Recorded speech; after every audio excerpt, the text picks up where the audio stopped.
प्यारे बच्चों, आज मैं सुमन आपकी हिंदी शिक्षिका कक्षा 9 की पाठ्य पुस्तक क्षितिज का पाठ 1 दो बैलों की कथा के कुछ मुख्य बिंदु आपको एक कहानी के माध्यम से समझाने का प्रयास करूंगी। दो बैलों की कथा कहानी मुंशी प्रेमचंद द्वारा लिखी गई है। उन्हें हिंदी साहित्य जगत का सम्राट कहा जाता है। उन्होंने इस कहानी में दो बैल हीरा और मोती नाम के और झूरी काछी नामक एक किसान का वर्णन किया है। इस तरह कहानी हीरा मोती और झूरी के इर्द गिर्द घूमती है।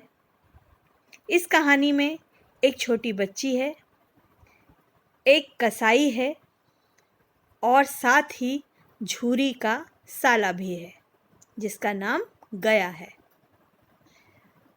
झूरी एक सीधा साधा और सबसे प्रेम करने वाला व्यक्ति था, जबकि उसकी पत्नी बहुत झगड़ालू प्रवृत्ति की थी। हीरा नाम का जो बैल था वो सहनशील, शांत और सहृदय था, जबकि मोती शरारती, क्रोधी और अड़ियल स्वभाव का था। गया झूरी का साला था, जिसे अपने खेतों को जोतने के लिए बैलों की आवश्यकता थी। छोटी बच्ची गया के घर में रहने वाली भैरव की बेटी थी, जिसकी मां नहीं थी। और एक कसाई था जिसने कांजी हौस से हीरा और मोती को खरीदा था और उन दोनों को मारना काटना चाहता था। तो इस प्रकार आपने दो बैलों की कथा के मुख्य पात्रों का संक्षिप्त परिचय पा लिया। आइए अब एक छोटी सी कहानी के माध्यम से इस पूरे पाठ को समझने का प्रयास करते हैं। झूरी नामक किसान के पास हीरा और मोती नाम के दो बैल थे। दोनों के स्वभाव बिल्कुल विपरीत थे। हीरा सीधा साधा, शांत और मोती अड़ियल और क्रोधी स्वभाव का। परंतु मजे की बात कि दोनों में प्यार बहुत था।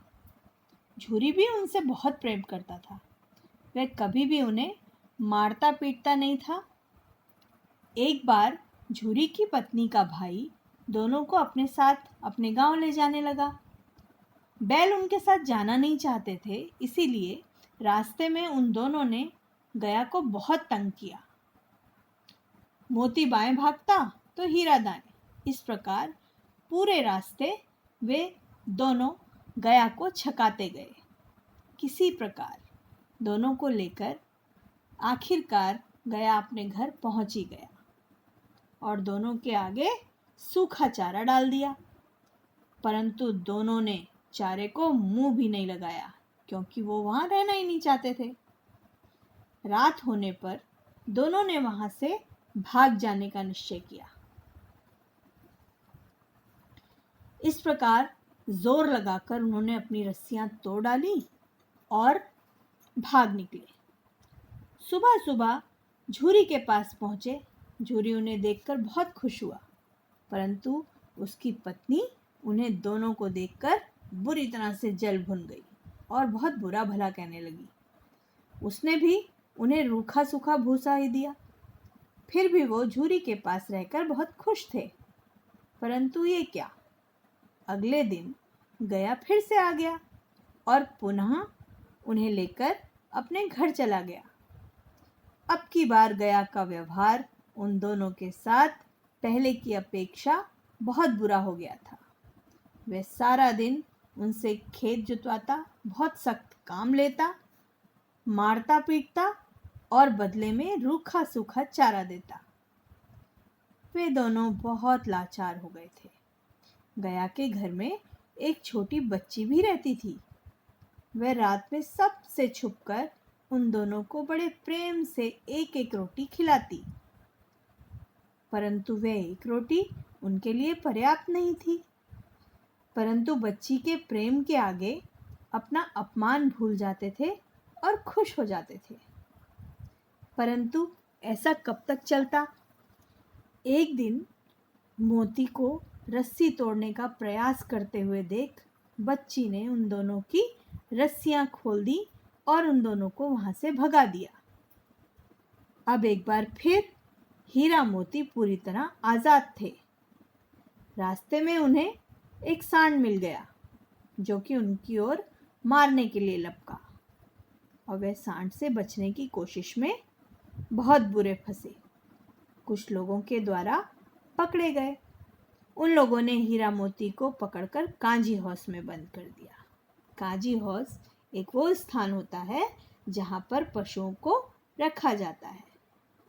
वहाँ और भी बहुत से जानवर थे। एक बार फिर वहाँ से भागना उन दोनों का लक्ष्य बन गया। मोती अपने सींगों से सामने की दीवार तोड़ने लगा, परंतु थोड़े से प्रयास से ही दीवार टूट गई और जैसे ही रास्ता बना, कांजी हाउस के दूसरे जानवर भागने लगे। अब हीरा डर गया और उसने मोती को भागने के लिए मना कर दिया। इसीलिए मोती अपने दोस्त हीरा को छोड़कर अकेले नहीं जाना चाहता था, इसलिए वह वहां से नहीं भागा। इस तरह दोनों वहीं रह गए और सुबह होने पर कांजी हाउस के मालिक ने उन दोनों को एक कसाई के हाथों बेच दिया। जब तक उन्हें कहानी समझ में आती तब तक सब कुछ उनके हाथ से निकल चुका था। इस बार उन्हें कसाई के साथ जाना पड़ रहा था। वे दोनों मार खाते खाते, भूख सहते सहते बहुत कमज़ोर हो गए थे और कसाई के साथ जाने पर उन्हें अपने प्राण संकट में लगने लगे। इस प्रकार कसाई के साथ जा तो रहे थे, परंतु बहुत दुखी थे। लेकिन जब वे कसाई के साथ जा रहे थे तब उन्हें वे रास्ता कुछ जाना पहचाना सा लगने लगा और उनमें नई जान आ गई। वे दोनों अपनी कमज़ोरी भूल करके एक बार फिर से भागने की कोशिश में तैयार हो गए। दोनों सरपट दौड़े। जब तक कसाई उन्हें पकड़ता तब तक तो वो झूरी के घर पहुंच चुके थे। उन्हें देखकर झूरी बहुत खुश हुआ और प्यार से उन्हें सहलाने लगा। तभी इतनी ही देर में कसाई भी पीछे पीछे आ पहुंचा और बैलों को उससे मांगते हुए कहने लगा कि मैंने इन दोनों बैलों को खरीदा है, इन पर मेरा अधिकार है। झूरी ने कहा, ऐसा कैसे हो सकता है? ये तो मेरे बैल हैं, इन्हें कोई कैसे बेच सकता है? इसी प्रकार दोनों में कहासुनी होने लगी। कसाई भी ना मानता और झूरी भी ना मानता। उन दोनों में बातचीत हो ही रही थी कि मोती को गुस्सा आया और अपने सींगों से कसाई को मारने के लिए दौड़ा। कसाई डर गया और भागने लगा। मोती ने उसके पीछे जाकर उसे दूर तक खदेड़ दिया।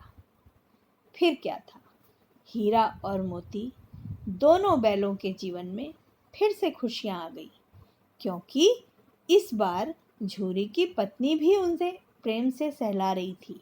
वह समझ चुकी थी कि हीरा मोती उसके परिवार के ही सदस्य हैं, इसलिए उन दोनों को वे कहीं जाने देना नहीं चाहती थी। इस प्रकार हीरा मोती ने बहुत संघर्षों, बहुत परेशानियों और बहुत दुखों के बाद भी अपनी खुशियाँ वापस पा ली, जिसके वो हकदार थे, क्योंकि उन्होंने इस संकट की घड़ी में भी अपने साहस को, अपने धीरज को, अपनी सूझबूझ को नहीं खोया।